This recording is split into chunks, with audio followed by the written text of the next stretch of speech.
Hey friends, this is Scott, and I want to take a moment to thank our sponsor, Height. If you're tired of triaging bugs and sifting through messy backlogs, it's time to check out Height. Leading the next wave of AI tools, Height is rewriting the project management playbook for product teams. Height takes care of the endless upkeep required to keep your projects up to date, all without you having to lift a finger. Through real-time analysis of your team's task and project discussions, Height recognizes when you've agreed to trim scope and automatically updates your product specs accordingly. Similarly, as new tickets are added to your backlog, Height will proactively comb through each of them, adding feature tags, time estimates, and more. That way, you can navigate through hundreds of improvements and feature requests with ease. Tracking updates, scoping work, balancing priorities. All of this unseen work is what keeps your team on the same page and your projects on track. But whether or not your team succeeds shouldn't depend on the minutiae of project management. So if you're ready to stop managing projects, it's time for Height. Join the new era of product building where projects manage themselves. Visit height.app/Hanselminutes to get started. That's height.app/Hanselminutes.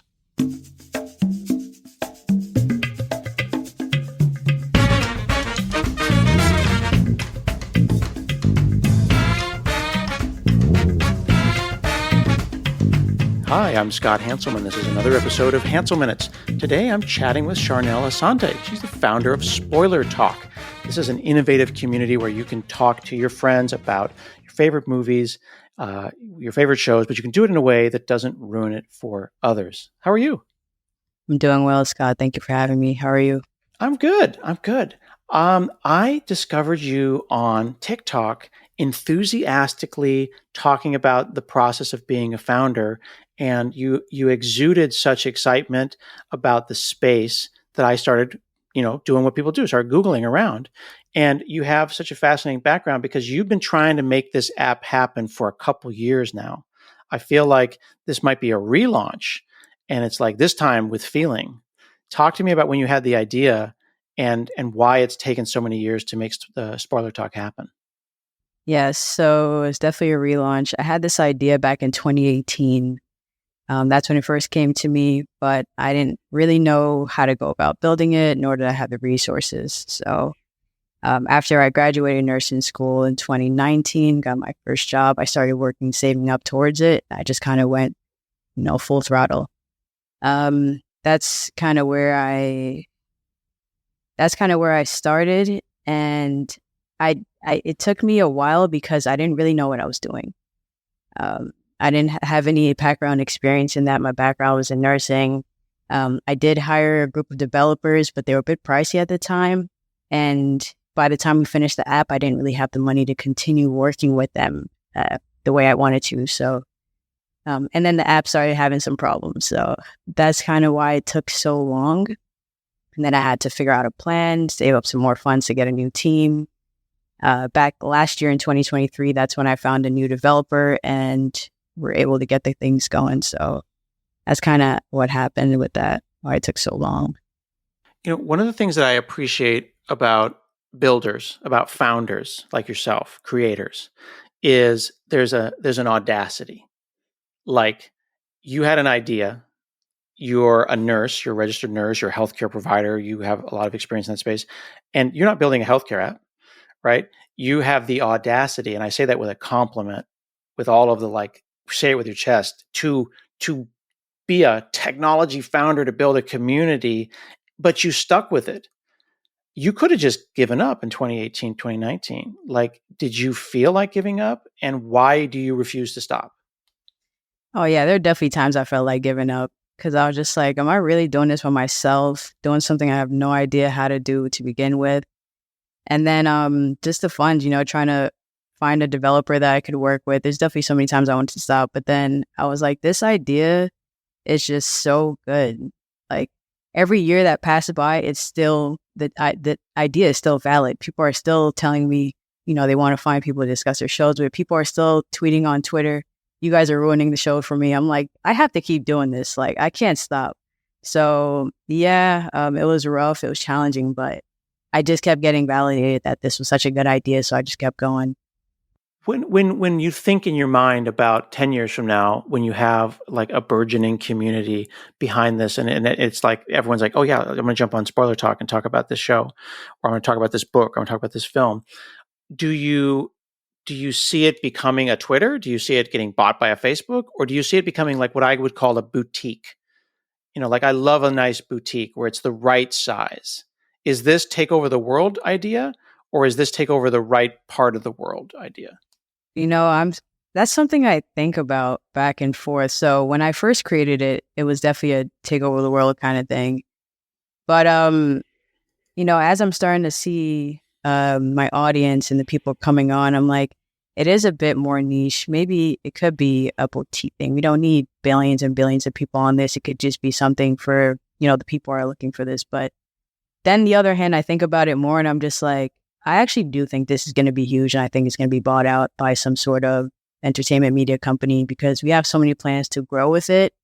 And I just think that's where it's going to be headed, to be honest. Yeah. I've said this before on the show, so people who've listened for hundreds of episodes will know this statement. But have you ever heard, Charnelle, of the theory of 1,000 true fans? No. So the idea is like, I have a friend who's a rapper, and she's a nerdcore rapper, and she got a PhD. So she has two lives. She has her like academic life, and she has her like rap life. And she tours, and she does small to medium sized rooms. But her fans freaking love her. People are obsessed. But is it millions of fans? No. But if you have 1,000 true fans, and you can extract $100 from them a year in merch, in whatever, that's $100,000 business right there. Yeah. So like, if you could get 10,000, 100,000 people on Spoiler Talk, then I think that would be not a boutique, but it would certainly be a thing. Yeah. That'd be a business. Yeah, definitely. That's something my developer and I sometimes talk about. Like even before we launched the app and we were on beta and we had 200 or so people on beta. And we're just like, I know it's not a million people, but these are real people who are very interested in the app. They keep coming, they keep supporting. And even just like I'm coming across videos like user generated content from people who have used the app, and it's like I didn't even ask for it, but they're talking about it. So these are real people. It might not be millions of people out there, but it's still a true few that have been loyal, and I just hope to continue to get these type of people to be on the app. And are we allowed to talk about like at the time of this recording? Can you tell us like what your user base is? Yeah. So you mean like the amount of like how users? many people are on it? Like I know, but like I want you to say how many people are on it as of your launch last week. As of our launch, so it would be 2 weeks today. 2 weeks. Congratulations. Yes. So we have 440 users between iOS and Android. That's fantastic. So you're halfway to 1,000 true fans already. Yes. And then once you hit 1,000, then it's 10,000, then it's 100,000, and then it's a thing. Yes, definitely. How do you balance that though? You have an important job, right? You're like managing a healthcare clinic. Like you are a person with a life and a job. It sounds like you have 2 full-time jobs. Yeah, but I mean, I'm a hustler. Like I was doing this. I'm used to working a lot. Like I remember when I was saving up to work to be able to afford this app. When I was still in New York, I was working like 70 plus hours a week as a nurse just to pay for this app. So I'm used to working a lot. I don't overwhelm or overdo it, but the day shift job is something that I currently do enjoy. I'm having fun with it. And then when I come home and do spoiler, that's something that I enjoy. That's my passion. So I'm able to balance them both out pretty well. That's amazing. I'm curious, there seems to be a new generation of creator, of developer, of app creator who develops in public. Was that obvious to you? Did you just figure that out? Because you have almost 5,000 followers on TikTok watching you make this app, and you engage with us in such an authentic way. You could just be quietly grinding. Why publicly grind? So I thought it was important to, like I call it build in public, something I've been seeing. One, to show people the process of everything, be completely transparent, and just put myself out there too. Because sometimes I think like anyone can go out there and create this app, and just put it out there. But if I'm here telling people about it, I'm telling them the story behind it, I'm telling them all the challenges that we faced, all the good things that are happening. It's like being able to share the journey with everyone. And I realized that they actually really appreciate that. Um, and, they feel even more a part of the community. And I like that because I also like to show people, the process just in case they're interested in doing something themselves similar. So, yeah. I thought it was interesting. The part that I really got like hooked on, which I like the app, but I'm more hooked on your story, was Apple does not want you to be great. Like Apple, Apple has been trying to hold you down for at least a couple of weeks. Talk to me about this because I had a young man on the show a couple of weeks ago who was an indie developer, and he said he thought it was going to be 99% developing the app, and then you'd push a button and put it in the store. And he says it's like half his time is trying to get this thing through the store. Talk to me about the store. Yeah, so Apple has a more rigorous app review process than I'd say Google Play Store. We were rejected for a few reasons. The last reason that we were rejected for was because we didn't have the appropriate reporting system. For example, if for a social app, users should have the ability to be able to block or hide someone or filter post. They don't want to interact. So we were trying to, I guess, put this feature in and we kept getting rejected. But Apple's tough. Like, they're going to reject you for little things. And I hate the process because it's like they won't tell you they won't list everything at once. You can send it in and then they'll let you know one thing. You'll fix it. They're like, you send it in again. They're like, oh, there's a whole nother thing you have to fix. So, yeah, they were trying to play some games, but we got on a phone call with them to just save You talked time. to a human? You talked to a human at Apple? Yes, you can do that. That is crazy. I've never seen an Apple human before. Yeah, so everyone that's developing apps, if you get the runaround with Apple, just request for a phone call. They'll explain everything to you. That's what they did for us. We're able to take care of the issue, and just like that, we're accepted. Was that, I imagine you like, I don't know, like you and your developer, like in front of a TV, like watching like the ball drop and you got like champagne, like, or was it just like, oh, I guess we're in the App Store now? Like, how did that launch moment happen? My developer and I had been communicating back and forth pretty frequently whenever we'd make a new build. So we were just kind of just waiting. Once he submitted the build, every time we'd be like, fingers crossed. Mind you, he's in Ghana. I'm here. So we communicate just over the phone. So yeah, it was just like a fingers crossed. And it wasn't anything like immaculate. We've gotten rejected so many times at this point. We're just waiting for the okay. And then it was a good feeling. It wasn't no champagne pop. But it was like, okay, what's next now? That's awesome. That's awesome. And I understand that you have a background there because your grandfather is from Ghana? Oh, my whole family. Your whole family is? On my mother and my dad's side, yeah. So I'm first generation. So was that obvious then to outsource to Ghana and not one of the other more kind of common outsourcing countries? So the way I actually outsourced to Ghana is because my brother is currently in Ghana and he's in the tech field as well too. So I kind of just told him if he could ask around his friends or his Slack community, and that's how it went. My previous developers were in India, and I don't know, I thought it would be cheaper, but it was way expensive. So really, oh my goodness. What do you do with that? Like, where did you compartmentalize that? Like, is there code from the previous version, or did your Ghanaian developer look at the Indian code and then say, well, I can use this and I'm going to throw that out? Or did you just reboot it? Yeah, we just rebooted it.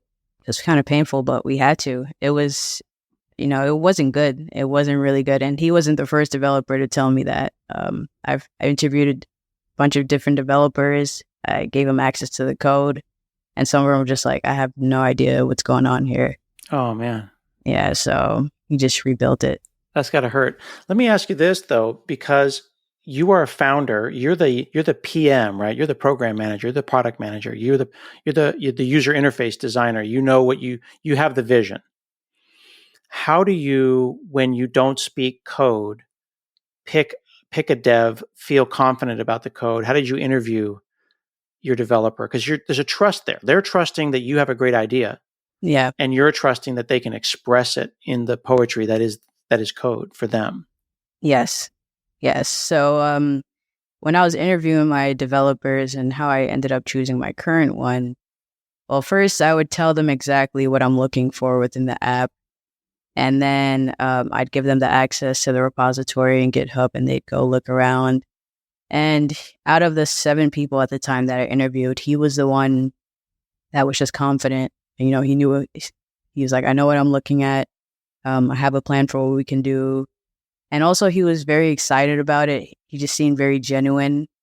Um, he seemed like he really just wanted to be a part of this project. And you don't really get that too much. People are just like, okay, you have the money, it sounds good, whatever. But he was very intrigued about it.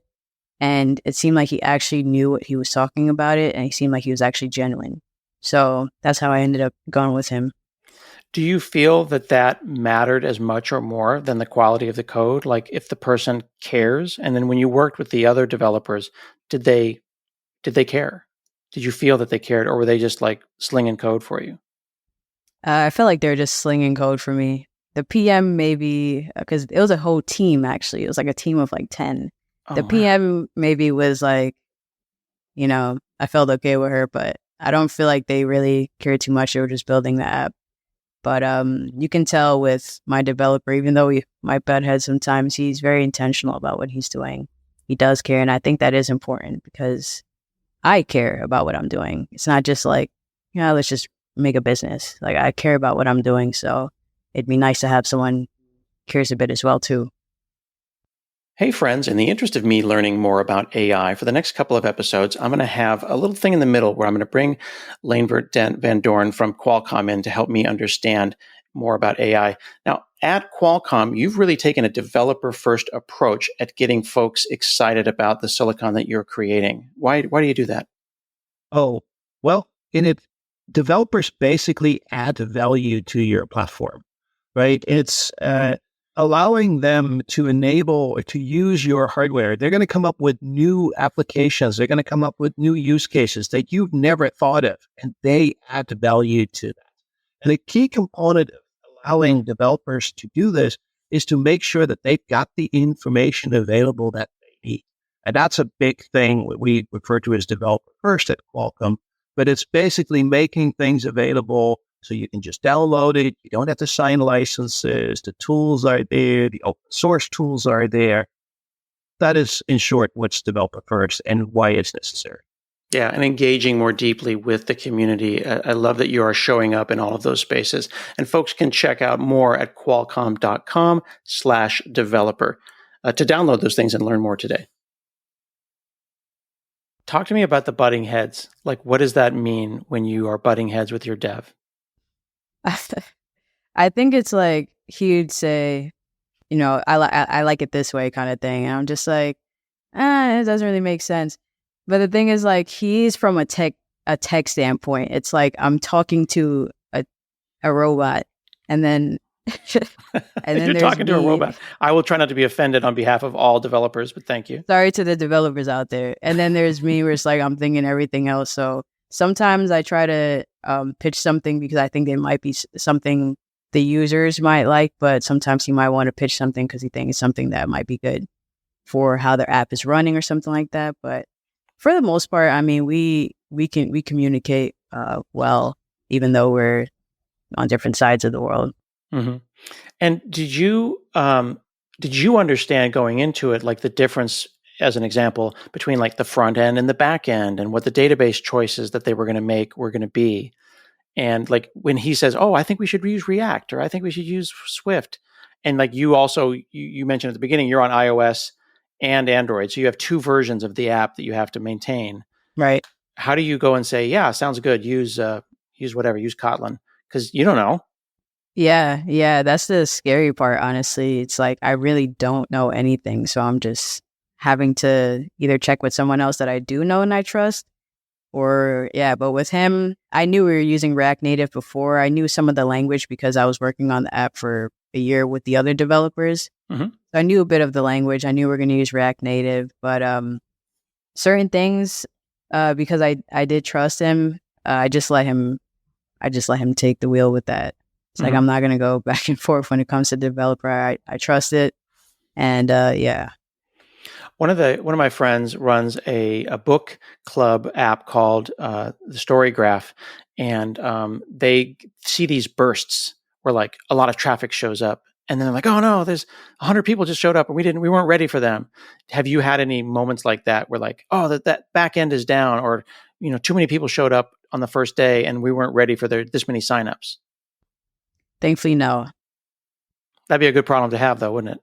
It would be a great problem to have. Yeah, I was like, I hope we get 10,000 signups first day and it crashes. But no, we didn't have that problem.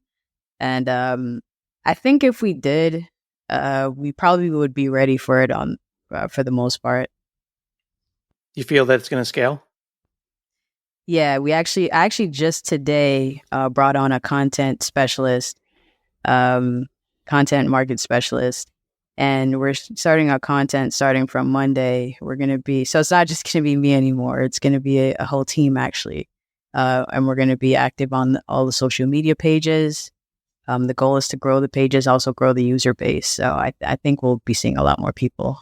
Mm-hmm. I noticed that you didn't try to go up against like Letterboxd and like they're movies.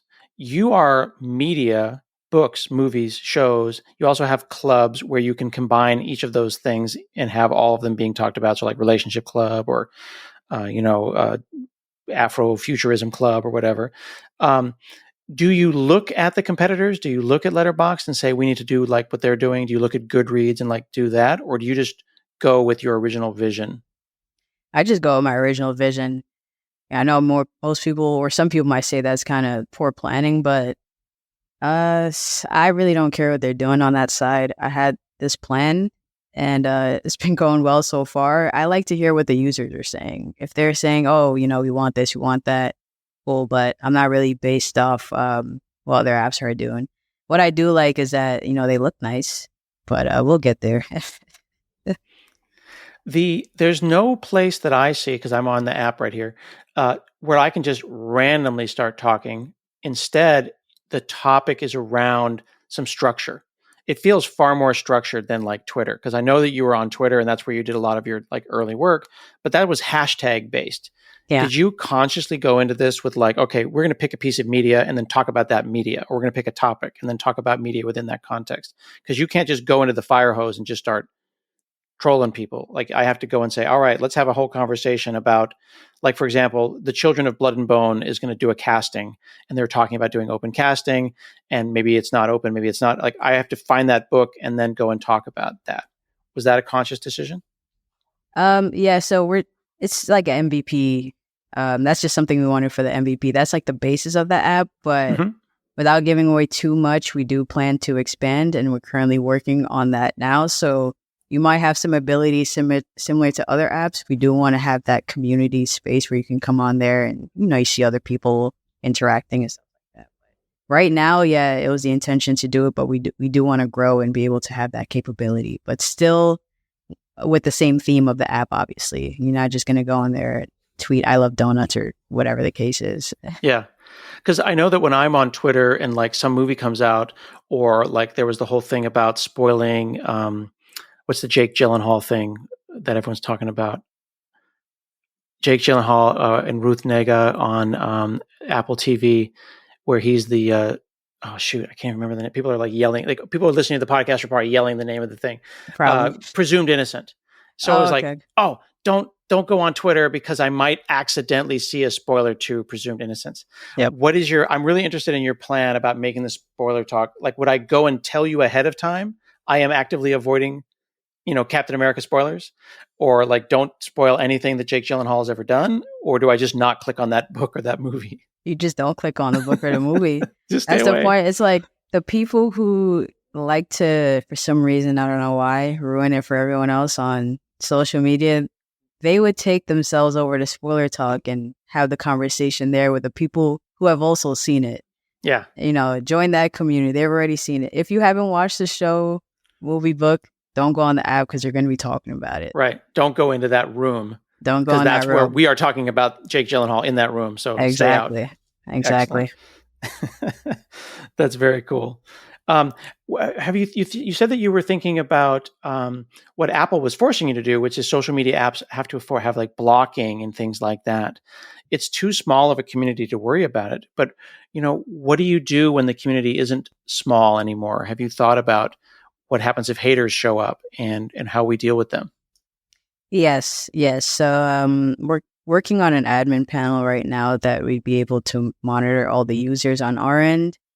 But that's pretty much how we're going to be able to monitor the users. Because I did put in the EU agreement that, to keep it short, we don't want anyone come on here harassing other people. Of course. And I think that's also why sometimes I kind of see it as a boutique app, because other apps you can almost do anything. For the most part, like this, I really want it to be a safe space. So if there's not 10 billion people on here, that's fine. So long as it's 500 or 200K and everyone here feels safe, then that's kind of what we're going for. Yeah. Now, I was curious. I wanted to go and like make an area for a book. Where is the database coming from, or where is the movie database coming from? Does the movie have to exist before I can join a discussion? What about obscure movies that you may not have in your database? So currently, I don't know which. I know we're using an API for books right now. So every 24 hours, it just refreshes with new books that aren't there. I'm not exactly sure which API database is being used for that, but we are going to introduce one for TV and movies as well, because that is all manual right now. So if you don't see a TV show on there, what my developer does is go into the app or go into the back end, type in the name and that stuff. But there's been so many requests of people asking to be able to select their own show because they might not see it. So that's kind of something that we're working on. But I'm not sure exactly which API database, but I know half of it's manual right now. Yeah, I did think it was really cool in your conversation about work building in public. You on your TikTok have said explicitly, if you're an independent writer, some of these smaller folks that are maybe doing ebooks or publish on demand, you want them in Spoiler Talk. So if you're listening and you have written a book, you can basically bootstrap your community at Spoiler Talk, which I thought was really thoughtful of you. Yes. We're trying to give love to the smaller authors out there. There's even an author at my job. She just put her book out. I'm like, yeah, let's put it on Spoiler Talk. It's just a great way for people to be able to get that recognition and have people who obviously read books in that community be able to discover their books. So yeah, we're definitely all about that. Any way I could help them. Mm-hmm. And is it just you and your dev, or are you building the team out? You said something about a social media person. Yeah, so I just hired this social media person today. Actually, they're based in Nigeria. She DM'd me on TikTok, and it was like, "Oh, I'd like to be part of the team." And I was just like, at the moment, I'm kind of waiting for a grant to be able to fund people to be on the team, because bootstrapping or self-funding, so I can't really. But the plan is to build a team. Right now, we have the dev, we have me, which does everything else, and then we have our marketing person. So we do plan to grow the team in the near future, but that also requires some capital. Yeah, but isn't that crazy though? Because now you're going to have team meetings and all hands and company picnics. Like it's just that's so cool though that it's like happening. It's exciting. It's got to feel strange though. Like I can only imagine throwing away version 1, like must have just been crushing. But then to come out of that, like, Phoenix in the ashes with such a it's fast. Like I guessed it was React Native, but just scrolling through the books, because I'm like a computer guy. So I'm like, how can I break it? I'm going to scroll as fast as I can and see if I can get it to stop, and it's crisp. So, kudos to your dev for making a really, really polished app. Oh, great. I'll tell them that. Thank you. Yeah, that's pretty cool. So are you going to take a break, or is it just you're still going to grind until the end? Like you seem like an 80-hour-a-week person. Like you're not going to stop. We'll break. Like you're going to take a break? Like you're going to like take a vacation? No breaks. You don't take vacations. we don't take breaks. You'll sleep when you're dead. Right.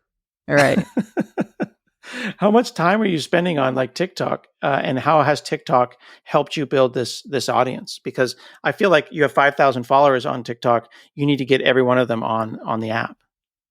Yeah, that's the goal. I told Umar, my developer, like we're trying to get 10% of our TikTok followers. Yeah, and you've achieved that. Yeah.